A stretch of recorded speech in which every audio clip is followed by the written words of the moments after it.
Hello and welcome to Jurassic Park 3 Minute, where we're discussing the second Jurassic Park sequel, 1 minute at a time. I'm Brad. And Dave. And today we're back to discuss minute 43 of Jurassic Park 3.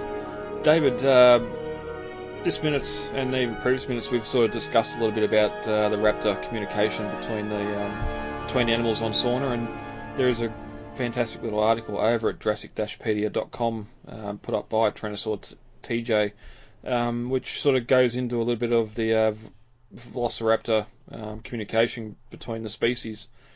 So it was Ty that put that up, so head over there and check it out. I think one of the interesting things about the raptor communication is how consistent it is. Like, you could almost map throughout the films the various things that, and the way that the various, sounds that they make kind of correspond with a specific kind of intention. Mm. And we see it as far back as the first movie when the first raptor enters the kitchen and she clicks her claw on the floor, and then I think they mentioned in the director commentary or something like that this was intended to imply like a sort of nonverbal communication between the other raptor, a way to kind of keep tabs on the location across the room. Mm. And then we see it brought back in Jurassic World when we see Blue enter the frame the first time that the raptors are introduced. We see Blue enter the clearing in her enclosure, and she taps her claw, and the other three raptors come up behind her. Yep.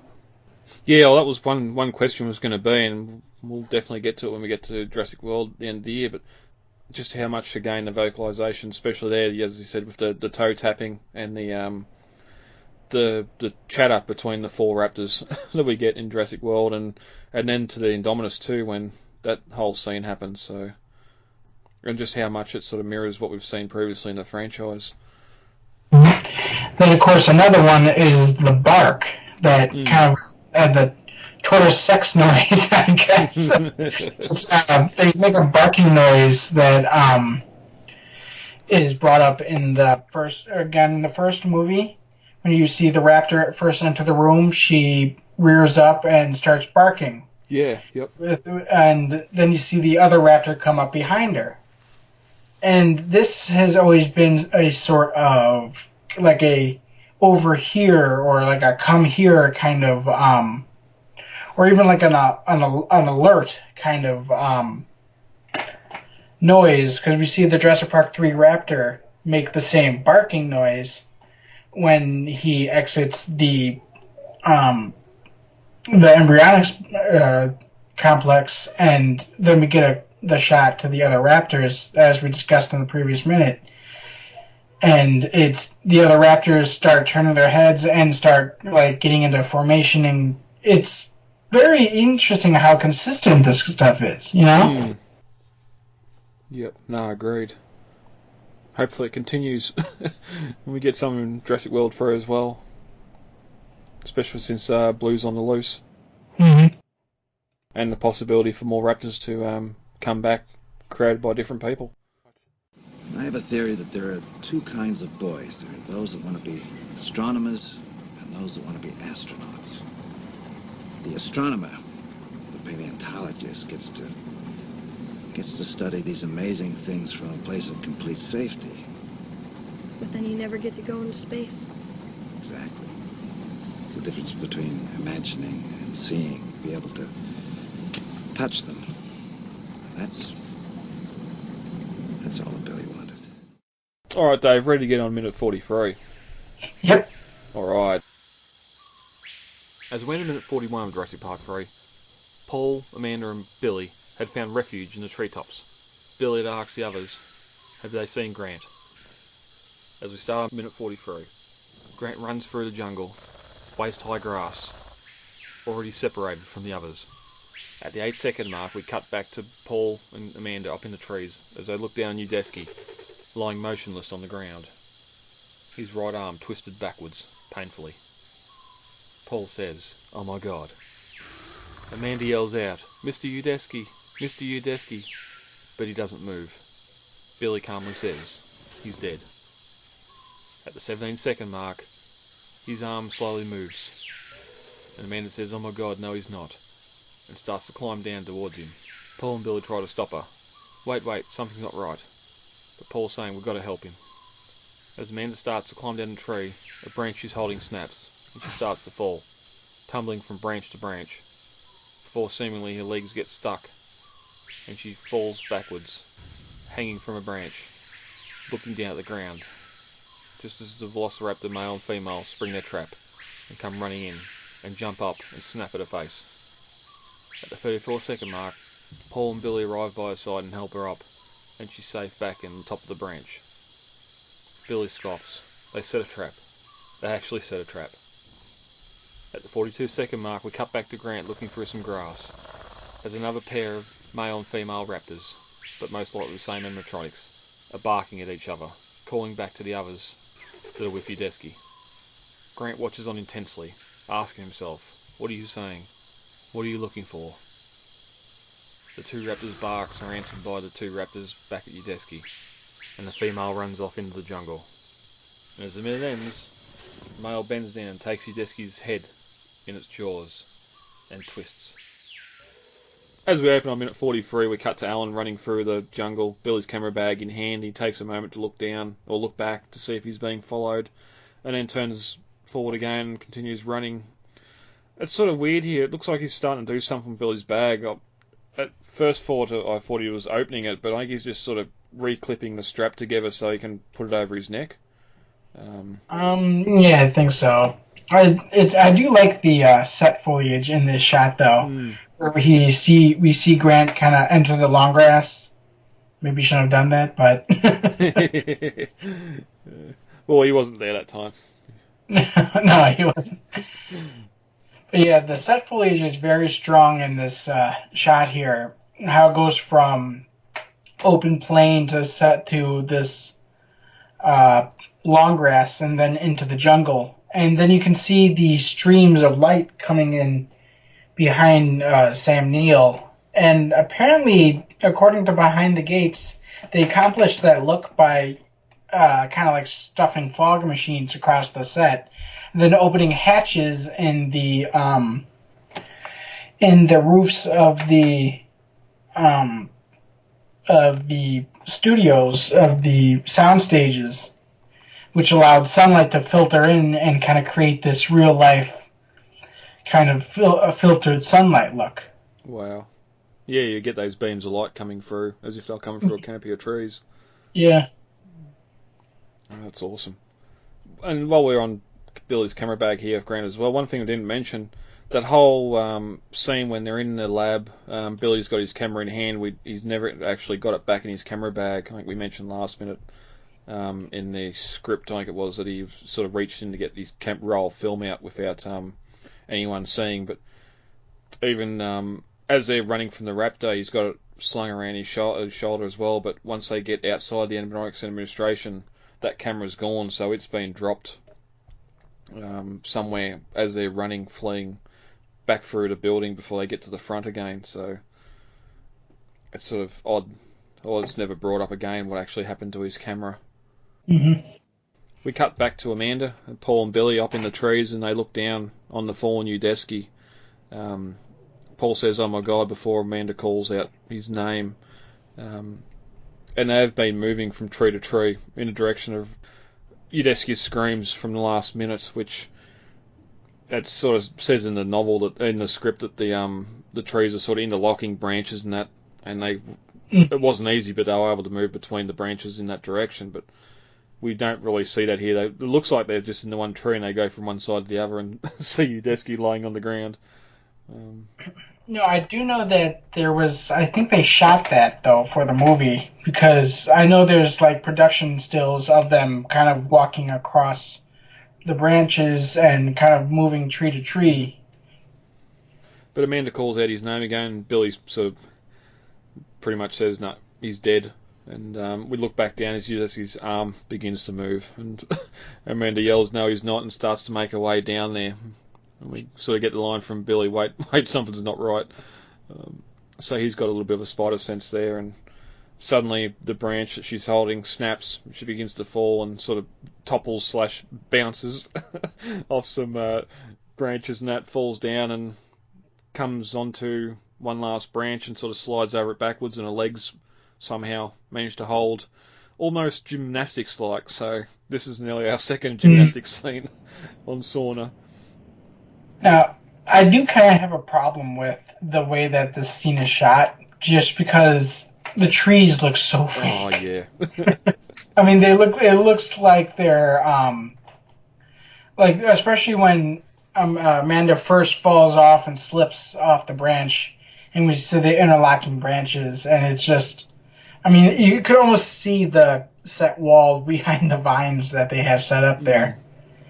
But worse still is the fact that very rarely do you get trees that like to interlock like this. Trees like their space. They do not like to share space. And so you'll see trees that grow specifically to avoid other trees. Yeah, if there's any space there, they'll grow at a complete right angle, out of way, as long as they're growing into an open area that their leaves can get the most sunshine and rain. Pretty much, yeah. And so I kind of have a problem with these large branches interlocking like this together. Yep. Because trees just don't grow that way. No, prime examples you see on the beaches all the time, like palm trees bending out over the beach itself and away from the rest of the trees inland. Mm-hmm. A similar thing there. And I suppose the other thing is too, she's taken a tumble here and she's not... Okay, she might be semi-physically fit, but you're going to get the wind knocked out of you. You're going to be hurting as you go down here, and having the ability to hold on like this and not your first reaction coughing or in pain, where here she just sort of looks down as the raptors approach. It doesn't. She's not acting like someone that's just taken a fall like this. No, I have taken a fall like that before. I was about 7 or 8 when I fell out about 20 feet out of a tree, and when you hit that ground and you hit it hard like that, I mean, you just get knocked out for a second, and you don't even feel the pain at first. You're just like, you see the Tweety birds flying around your head. Well, that's it. It completely knocks the air out of you, and that moment of just shock. You're trying to process what just happened. So falling out of trees for young boys was quite common when I was growing up. I'm just trying to think. There isn't really any other sort of times in the franchise where you have someone falling through trees, is there? No, not that badly. You've only sort of got Grant and Tim fall / climbing down. Yeah, they do like a controlled fall out of the tree. Yeah. You know, just basically swinging branch to branch to get out of the tree as fast as they can. Yeah, yep. But as she hangs there, we get the male and female. I'm going to say male and female because it's definitely that grey raptor on the right here that sort of doesn't have the quills. Yeah. It's you can see the male, and I think the male goes in for the first bite, and then the female goes in. Yeah, which I know it's because it's two of the main animatronics they got, or CG renders they got, because we're going to get them here, and we're going to get the same pair over with Grant in a minute as well. I think, but we'll get there in a minute. But they immediately start to jump up, snapping at Amanda's head, and I do love just that point of view shot as they come up and just snap. You see those teeth clear in view. If you weren't panicked before, you'd definitely be panicked now. I remember being a kid and seeing that in the theater and thinking, "Whoa!" You know, I mean, when you're 8 years old and you see a 50-foot screen in front of you with raptor teeth filling the entire shot, you're pressed back in your seat. Yeah. You know. Yep. And it was the same feeling like when I seen Jurassic Park for the first time when I was 10 and seeing that raptor come up at Lex. It's similar thing. Like here you have someone in peril and this raptor's getting insanely close. But they leap up a couple of times, each sort of getting higher and higher a little bit. But Paul and Billy arrive down in the lower branch and help her back up. and the raptors stop jumping here, and they sort of go into that attack pose as they back away, like their heads come down low to the ground, and they snarl as they sort of back over towards Udesky's body. And sort of Billy spells it out for us. They set a trap. They actually set a trap, which is the line I hate most in this movie. Because I mean, like, so what? The other raptors in the other movies have set a trap before us. That's not really a big deal. I mean, it's a big deal for him, but the line feels like it's kind of directed more at the audience, and it doesn't really need to be spelled out, because we've seen raptors do that before. We saw it in the first movie when the raptor goes after Muldoon. Yeah. They have the one raptor, and then the other raptor comes out of the bush. And then they do it again in The Lost World with the when Sarah and Kelly are digging underneath the wall of the kiln house, and then the one raptor's attacking the door while the other one goes around the back. And even the long grass as well, where they're going in. But even in this film, they just done it with Amanda at the embryonics with the tank. That raptor was waiting there. Now, it should have had some company to help out, but it was there by itself. And we see it again at the end of the film where they think they're running to safety, and the raptors spring another trap there as well. So, yeah. No, I do get your point there. It just seems forced, and again, they're just trying to tell us instead of showing us just how intelligent these raptors are. Which they must have. We know raptors have great eyesight and that, but they mustn't have very good hearing, because we cut to some grass as the camera moves over to one side, and you've got the male raptor standing there and the female calling out again. Again, that is the female here on the right, isn't it? Yeah. Yeah, the female is the one. It's like almost like a grayish white, like an ashy white color, and then she has yellow eyes with red circling them and black striations across the body and legs. Okay, well, I've made the bad assumption here that there's only one female in this pack, and she's the head of the pack, and you've got half a dozen males, but this obviously clearly shows there's more than one female. Yeah. That's actually a very, very common misconception, something I didn't even realize until after watching the movie a couple times, that there's two females and then several males. Because we actually never see the second female. We never see the two females together, which is interesting because they're obviously part of the same pack, because they're both hunting this one group for the eggs. But they do have separate eye colour. Is that what you're... Yeah, they do. Because it'd be, naturally, if they've only done up one animatronic at a female, you're only going to see one female at a time. That's what I was sort of alluding to before, and that might be why they're, why we can see two separately, but never two at the same time, but... Yeah, there's only ever one animatronic, but there's evidently, according to the movie, two individual female raptors as part of this pack, which would make sense considering the egg count. Not one all the eggs. That poor female, if she was the only one. Well, going off, I think there was seven or eight nests of 12 to 13 eggs. Is that even two females, or is that more? I mean, there could be, but like I said, we only ever see two in the movie.